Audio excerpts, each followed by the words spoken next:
Hey everyone, welcome to the Dungeoncast. I'm Will. I'm Brian. This is a podcast where we talk about everything Dungeons & Dragons, from glorious glaives to gregarious glamours, and today we are covering Grung.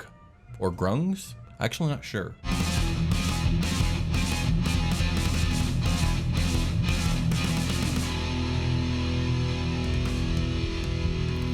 The Dungeoncast. Hey Brian. Hey Will. How you doing? I'm good, man. I'm ready to clean all this grung off my toilet. Yeah, I know. It gets so nasty. Jeez. It's thick. Do you know anything about Grungs, Brian? No. Okay. They are essentially small, nasty frog folk. Cool. And before we get into it... So, like, not bullywugs? No. Okay. Not bullywugs. Okay. Before we get into it, I just want to say that there comes a time in a person's life when they've covered 240-ish episodes of a particular topic that you really begin to see the patterns in a thing. The code in the matrix, if you will. We have covered a lot of monsters on this show. And I mean a lot of monsters. And I never really knew much about Grungs before this research session. I just knew that there have been some fans for a while asking us to cover them. So I was a bit excited. I go, these guys must be cool. Yeah. Dude, we got fans, excited. They keep asking about Grungs. But I have to say, I don't care for these guys. Oh. That stings the cheek of the audience, William. They just fall into every single D&D trope I can think of, which we will discuss as we go along. I think maybe if I'd been introduced to Grungs earlier in my D&D experience, I might think of them more highly. Okay. But all in all, I mean... Yeah, we got frog people. What are you bringing to the table, Grug? They do bring something to the table, but for the most part, not a lot stands out or defines them when compared to any number of the other D&D mob-like creatures. That being said, they have their place in D&D, and I can see why some people like them. I just think bullywugs and slotty are way cooler and more unique. But let's get into it. Okay, yeah. Okay, maybe these are the good frog people, because bullywugs are like medium bad. And slotty are like I just real told bad. you, there's nothing that sets them apart. Oh, man. Oh, there is one thing, but we'll get to it. Okay. Grung are aggressive frog-like humanoids found in rainforest tropical jungles, falling into the small size category. Adult grungs usually stand approximately 3 feet in height. Males are generally smaller than females of their species. Grung essentially resemble small humanoids with strong toad or frog-like legs that end in webbed feet. Their torsos and heads are a bit less amphibian and more humanoid. They have muscular forelimbs and their hands have opposable thumbs. Oh. They stand upright and erect like most humanoids, but primarily move about in quick, short hops. Unlike their frog and toad cousins, however, Grung are incapable of long leaps. That reminds me of how like little birds kind of like skitter across the ground. Yeah, kind of. Yes, exactly. Their amphibious skin is also quite brightly colored. This is important because, like so many other D&D monsters, Grung are color-coded by type and social standing, and we'll get into this a bit later. This is the first of the many tropes they fall into. And good job reading that paragraph, because you're autocorrected to Grinch a lot. Yeah, turn Grung into Grinch. I'm like, how many more times am I going to see this? It is implied by the wording in some source books that Grung are in fact related to and descendants of mundane amphibians. It is said that their evolution gave them intelligence, opposable thumbs, and ingenuity, but took away their prehensile tongues. In the place of this useful hunting mechanism, Grung developed wide, sharp, teeth-filled mouths. Their bright-colored skin is kept slick and wet. This is for two reasons. One, it is how they breathe, and the moisture allows their skin to better absorb oxygen. Also, they constantly secrete a poison mucus, which is deadly to the touch. Grung eyes are comparatively small when compared to other frogs and toads, and are crowned with a hard protective ridge. Their eye color is most often red with black pupils. So the poison thing, which obviously that's taken from, there's certain types of poison frogs. Yeah, especially like these are rainforesty frogs. Right, exactly. That's the one thing that does set them apart, which it's one of the last things we're going to talk about today, but it's pretty prominent in their lore. All frogs are evil in Dungeons & Dragons. Yeah, don't fuck with frogs. You got frog, hemoths, bullywugs, slotty, and grung. And then regular frogs, which, like, we just said, can be poisonous. Indeed. Or just, like, sort of chill. Like, Indeed. That's the spectrum. Sort of chill, regular animals to evil shit. Really evil shit. Yep. Evil shit in space. So Grung are fiercely territorial creatures, and for some reason, see themselves as superior to most other species, because of course they do. Like every other evil monster in this game, they have a huge superiority complex and a mild to severe megalomania. But these guys don't even have the firepower to back up this mentality. That's our second major D&D monster trope so far, by the way. Right, is they are highly flawed individuals. They think they're, for some reason, they just think they're the superior being in the universe. Yep. And they're color-coded, like Anyways. It just makes adventuring that much more awesome when you murder all of them. I guess so, yeah. Like, who's superior now? They often attack any intruders on sight, be they adventurers or members of another tribe. Border wars are quite common among clashing Grung tribes. A single tribe usually claims an area within 1 mile around its given settlement, which is honestly pretty small. I mean, they are small, so maybe that's part of it, but also they are weaklings, which is probably the other part of it. Okay. They rigorously patrol their territory, and if an intruder is ever encountered, the Grung will never engage in negotiations. Campaign arc idea. A lot of Grungs, like a lot of them. You call this arc the Border Wars, and you have to go in and solve territorial disputes between different tribes of Grung. And it's like a semi-political, like I need to be really like careful with traversing and like Grung society. I need to get written like authority, like ambassador level travel to go across these borders and not get attacked. And I don't know how you're gonna do that because they attack everyone on sight. Yeah. See. Challenging. Fair enough. Despite their hyper-aggressive mentality and primarily due to their small size, Grungs often avoid direct confrontation and instead prefer to engage their prey via ambushing techniques. The most common ambush strategy employed is by simply laying in hiding, camouflaged, and waiting for their opponents, Grung from other tribes or quarry, to venture into their range of their short bows and throwing spears. In addition to their naturally poisonous skin membrane, Grungs also poison their weapons with the very poison they secrete. If their prey survives their initial volley of poison arrows and spears and appear too mighty to defeat, Grung have no issue fleeing into and across the treetops so as not to leave any trail as they escape. That'd be a fun NPC encounter. You encounter like a Grung and it sees you guys, it like kind of freaks out like it's gonna run, and it's like, oh, wait, hang on. And it like starts stabbing itself in the arm, and everybody's like, oh, wait, what are you doing? And it throws the knife at you and you're poisoned. Yes, yeah, great. And then it runs. Yes. So Grung tend to make their homes in deep jungles or other tropical forests and even well-forested swamps. They build their dwellings either in or near trees, preferring to live in shady areas and needing to remain in constant proximity to water. This is due to their need to stay wet at all times, as dry skin can kill them via suffocation. Ooh. All Grung must submerge themselves in water for at least 1 full hour every day, or their health will begin to deteriorate. 6 days without access to water is sufficient to kill a Grung. Although they can't actually survive fully underwater, they are better built to be climbers than swimmers. Thus, they need both the water and the trees in order to thrive. You can kill these guys with like a sack of cotton. Just instantly. Just a big sponge. Just they're 3 feet tall, right? Just like bag them in a pillowcase. Oh man, that's dark, dude. Hey. Their settlements tend to resemble ramshackle, cobbled together groups of crude huts, occasionally hidden within giant dead trees. These shelters themselves tend to be circular and squat with round windows and small chimneys made of moss vines or reeds mortared with mud. Grung homes generally hold members of the same caste. Yes, they have a strict caste system. This is trope number 3 and will be covered shortly. In groups of 8 to 18. So they really cram themselves into their huts. A single tribe of Grung can include as many as 100 Grung, with about a quarter of them being adolescents and children. A Grung hatchery is maintained in well-guarded ground-level pools. That'd be a cool like movie title, 100 Grung. Yeah, I guess so. Okay. 101 Grung. 101 Dalgrungums.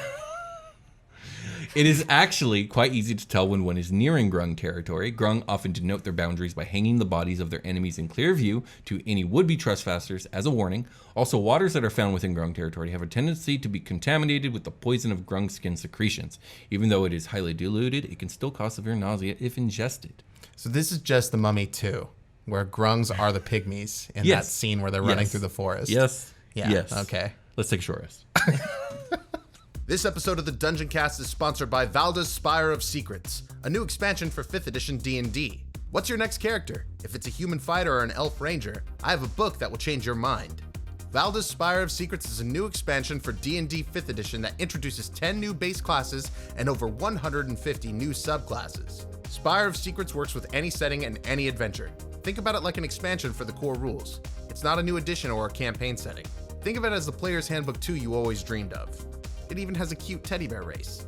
Click the link in the description below to go to spireofsecrets.com and get your copy today. We're back. Indeed. Back from the place we were. And we're here to talk about Grung. Dirty, dirty Grung. Dirty Grungs. Nasty boys. So as I said before, Grung society is a caste system. and it is a caste system based on coloring. There are 6 castes, and in ascending order, they are green, blue, purple, red, orange, and gold. Each caste lays eggs in separate hatching pools, and juvenile Grung join their caste upon emergence from the hatchery. All Grung are a dull greenish gray when they are born, but each individual takes on the color of its caste as it grows to adulthood. Grungs reproduce very quickly. One noted Grung, a chieftain named Yorb, reportedly had at least 180 children before he died. Fucking legend. He was a legend, absolutely. Green Grungs are the tribe's warriors, hunters, and laborers, and blue Grungs work as artisans and in other domestic roles. Supervising and guiding both groups are the purple Grungs, which serve as administrators and commanders. Red Grungs are the tribe's scholars and magic users. They are superior to purple, blue, and green Grungs and given proper respect even by Grungs of higher status. Higher castes include orange Grungs, which are elite warriors that have authority over all lesser Grungs, and gold Grungs, which hold the highest leadership positions. A tribe sovereign is always a gold Grung. Okay. So a Grung normally remains in its caste for life, but on rare occasions, an individual that distinguishes itself with great deeds can earn an invitation to join a higher caste.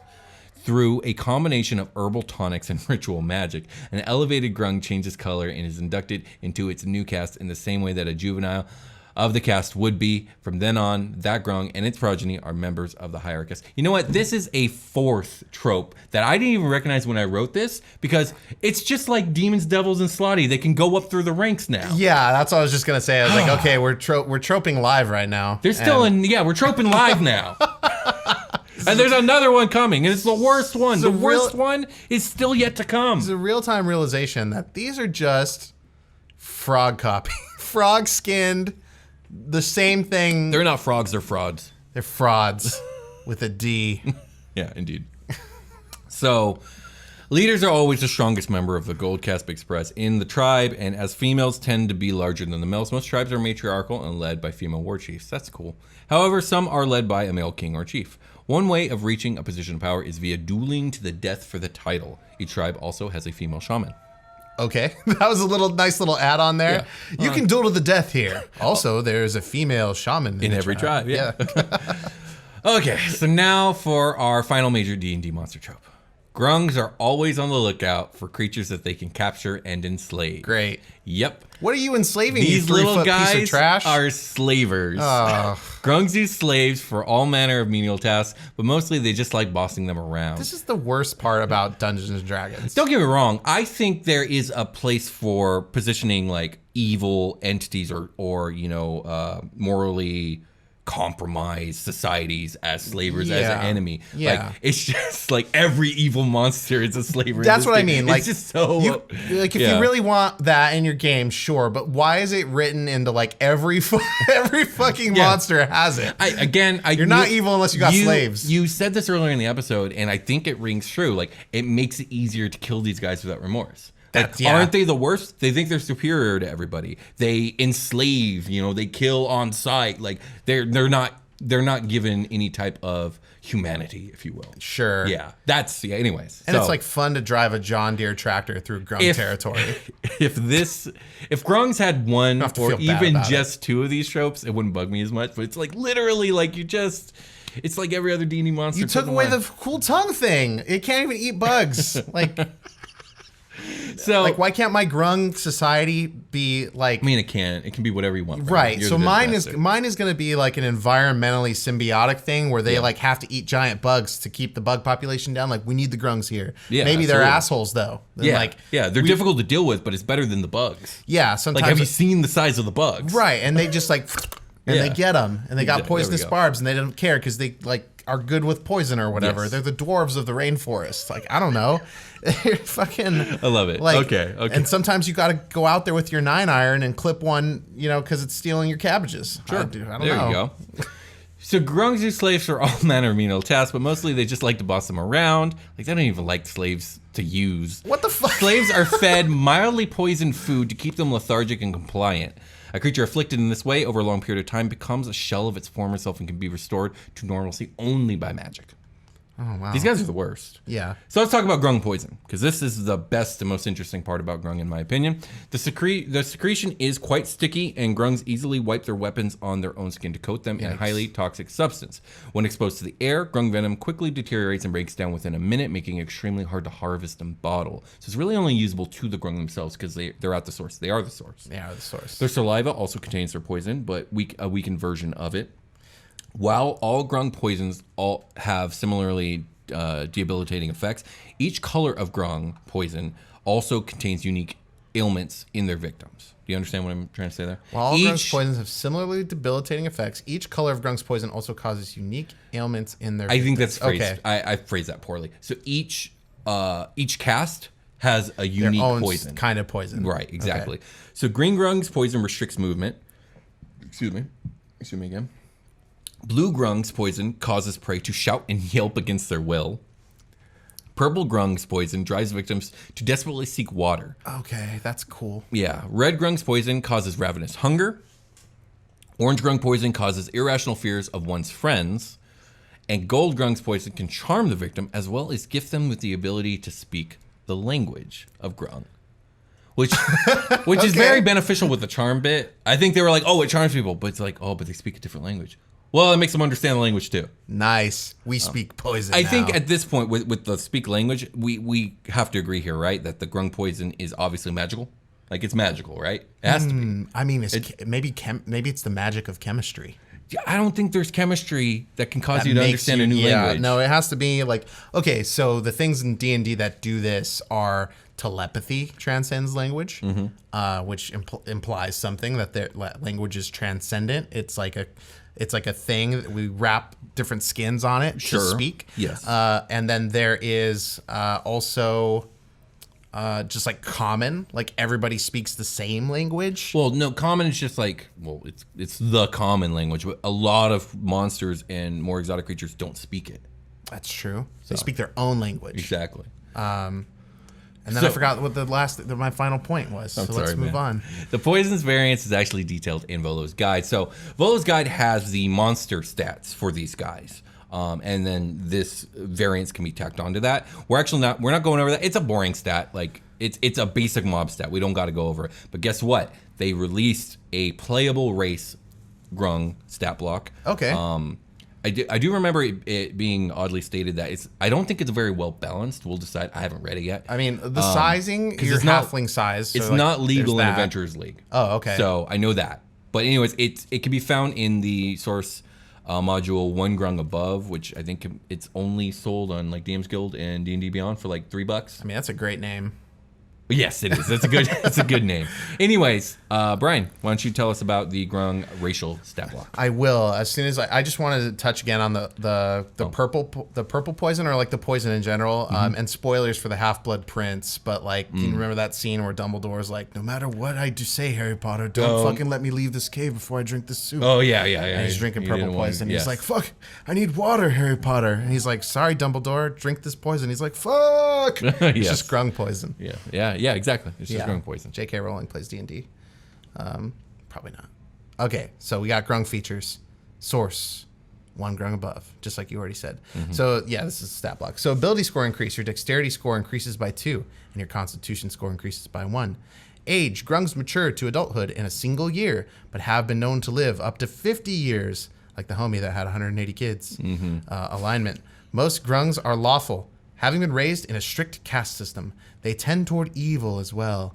Coming from a culture where social advancement occurs rarely, and most often because another member of your army has died and there is no one else of that caste to fill their vacancy.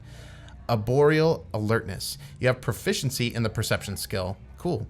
That's a weird name for it. Arboreal Alertness. Okay. Arboreal meaning trees. Yes. Yeah. Okay, so Grungs stand between 2.5 and 3.5 feet tall and average about 30 pounds. Your size is small. It's just a bunch of toddlers. So you have a walking speed. Evil poisonous toddlers.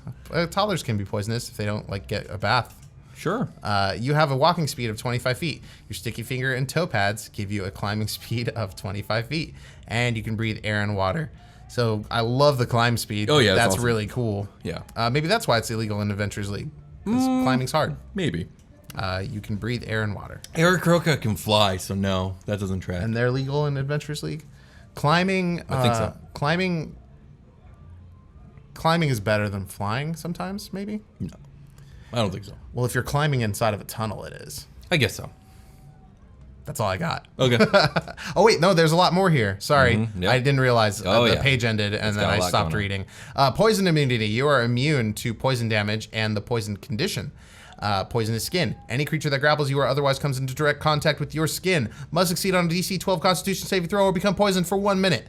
A poison creature is no longer in direct contact with you. You can repeat the saving throw at the end of each of its turns, ending the effect on itself on a success. You can also apply the poison to any piercing weapon as part of an attack with that weapon. Cool. So a real quick like sheesh, and then you do a stab. Yeah. Though when you hit, the poison reacts differently. The target must succeed on a DC 12 Constitution saving throw and take 2d4 poison damage. And then what? You apply the poison from your cast also?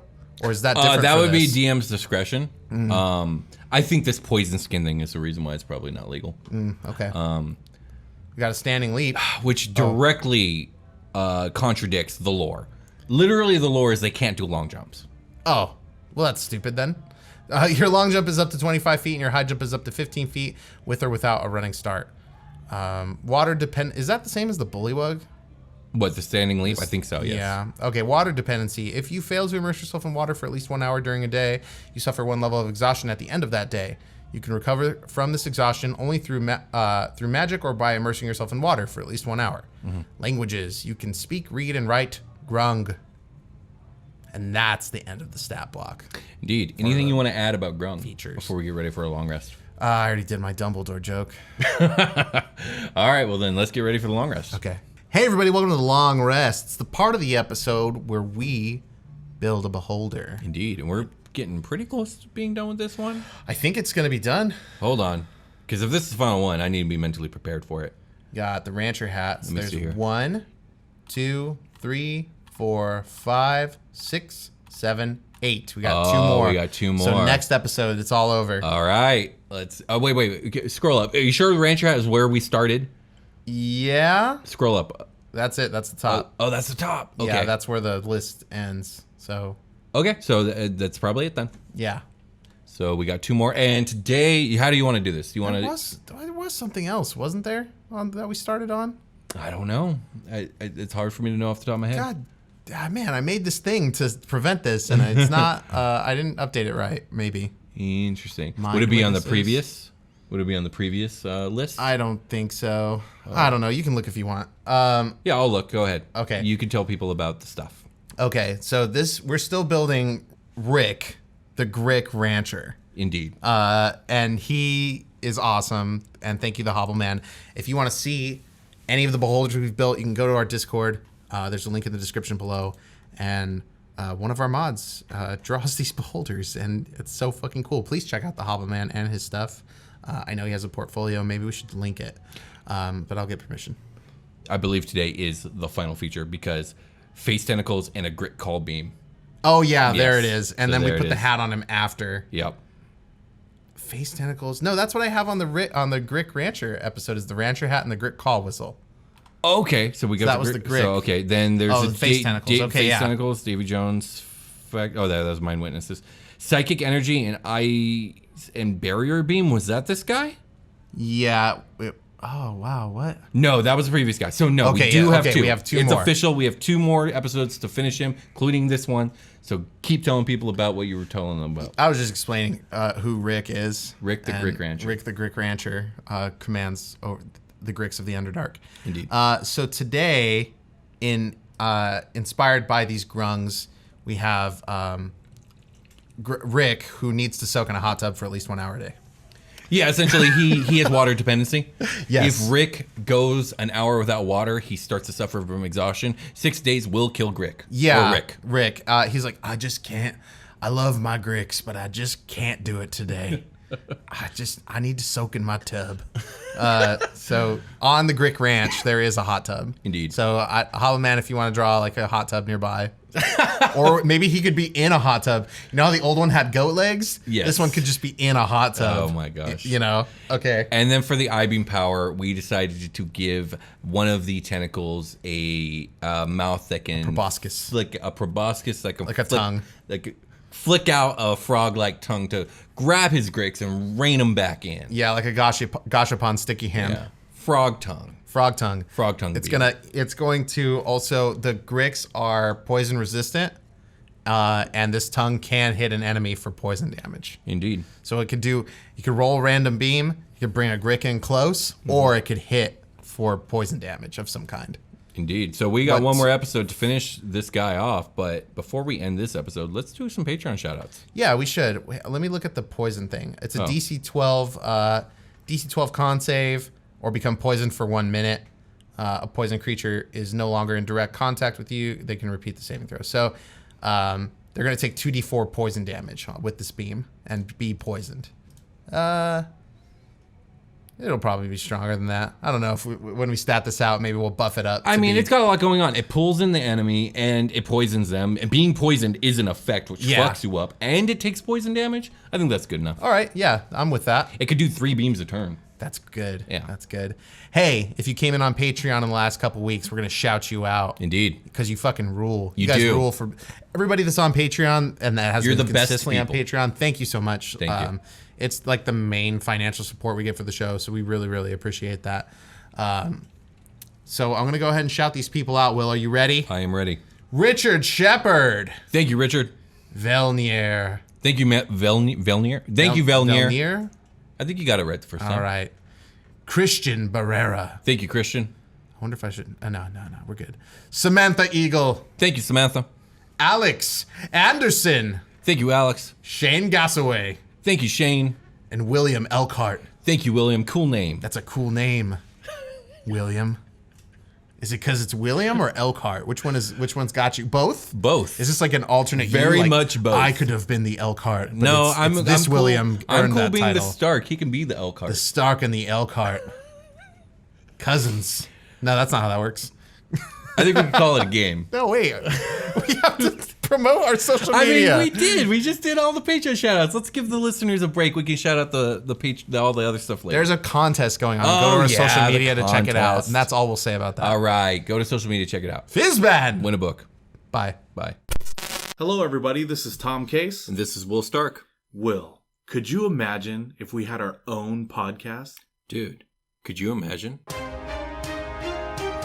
What if Pokemon were real? Like that Gengar, I might end up dying. lore-wise, that Gengar might kill you. What if monsters like Godzilla were real? You know where I live? I try and live in space, Tom, because there's nowhere you can live that they won't accidentally smash you. How would you assassinate a monarch? Will be gliding on his hang glider, and then he would murder this monarch. The best in What If Entertainment. Listen on Spotify, Apple Podcasts, or anywhere podcasts can be heard. Just search for Dude, Could You Imagine?